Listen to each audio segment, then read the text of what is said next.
Hello everyone, welcome back to my channel, the Python Gurukul. Today we'll be talking about memory utilization in Python program. Have you ever heard about memory leak? Our program is running out of memory. Our interviewer asks the question, how we can improve your program to use less memory? If you have any such things going on in your mind, today we'll be talking about that. We'll start with what is the program memory usage at all, how we can measure the individual objects, and we'll be using tracemalloc module. And at the end, we'll be taking a look at some program where we'll be measuring single or multi-line expression memory usage. Let's start with memory usage at all. Whenever we run Python program, it needs some memory. It is going to use some memory from our computer. But we know that Python does the memory management by itself. Then why we are talking about it? The reason is Python is mostly used for machine learning, artificial intelligence, or for data mining. These all things uses a huge memory, and memory come with a cost. If our program is running in cloud, and if we have to pay as per our memory usage, it makes a difference. So to avoid all these problems, we'll be taking a look at memory usage and how we can measure them.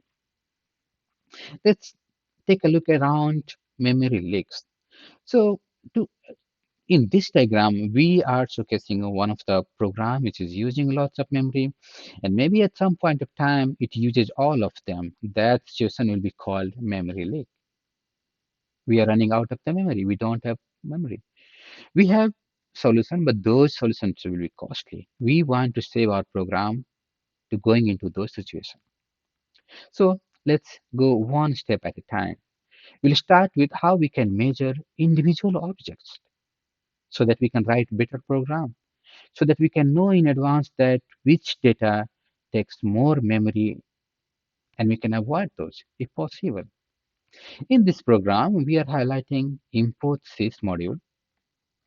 This import sys module comes handy with the getsizeof function, which is going to return the object memory utilization.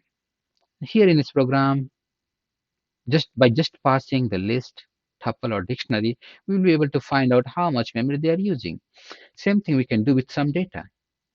We have the list with some data, tuple with the data, dictionary with the data, and we can see that how much memory they are using. Moving further and learning about the trace malloc. So there are lots of modules available, and always my approach is go with the default standard module which comes with the default Python installation. And also tracemalloc has a lot of story and it stands for trace memory allocation. So we'll be using the tracemalloc module. If you want to learn more in detail, just look for the tracemalloc, go to the Python website, and it has lots of detail. But for today, we'll be talking about start, stop, and trace memory. That's all we needed. Start said that, okay, this is the point I want to start calculating the memory utilization. And the stop said, okay, we are done. We don't want to use for the tracemalloc. We are done with the memory measurement. But get traced memory comes handy and it returns the current memory utilization as well as during the start and stop what was the peak memory utilization. By getting these two data, current and peak, we'll be able to find out how much memory was used in our Python program. Let's take a look at this quick example. In the trace, we are just importing the tracemalloc module, and we have two definitions, two function already defined. Square for loop, if you have already seen my runtime calculation tutorial, then already we have seen this square for loop and a square list comprehension. We are just doing the power and storing this data into the list. These two different way. I'm going to showcase that how these two doing the same thing two different way can consume the different memory. We have already seen how they differ in the time. Now we are talking about the difference in the memory. So we have already defined these two function, I'm going to start the tracemalloc. Already we have important tracemalloc module. At this point, we are starting. And we call the function square for loop function.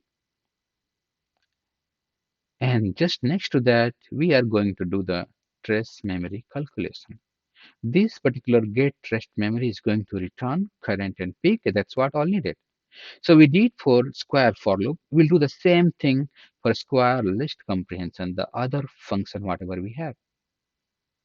So we have a couple of examples. Let's take a look at them. We'll start with individual objects. We imported the sys module, and let me bring and clear that. So we imported the sys module. We got the memory for list tuple dictionary. Also, with some data, we calculated the memory, and we are just printing all this memory and seeing that how much memory they use. So this way, we are just learning that how we can learn that the memory utilization. So Python memory usage individual objects. And that's what we did. So we can see that empty list took 56, tuple took 40 byte, and dictionary took the 64. And with the data, that number goes up. But now we know that which data type we should be using if we do want to be more efficient on the memory utilization. Let's take a look at the another program, which is very interesting. Already we know that we have squared for loop. We want to compare the memory utilization. Similarly, we want to go through the square list comprehension, and we want to do the memory utilization. So we are doing the same thing to different way, and we'll see how they goes for the memory, how much memory they are using. So we'll be importing tracemalloc. Already it comes with the standard Python installation, so we don't have to install anything extraordinary. And at the line number 14, we are just saying that start the trace small and then call the function. Or let's here we can have maybe one expression, multiple expression, whatever we want to calculate the memory utilization. In the next line, we are just going to get memory utilization and we are done. Again, at some point of time, we want to start the memory calculation. We'll call the start, call the function class that little bit to right, get rest memory, and then stop the program. So let's go ahead one more time. We will as well as list.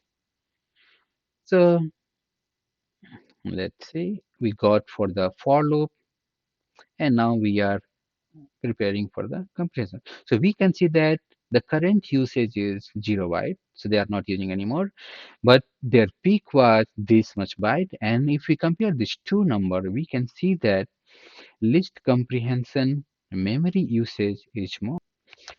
And that's all I had for today's conversation. If you like my video, please share and subscribe. Thank you for watching.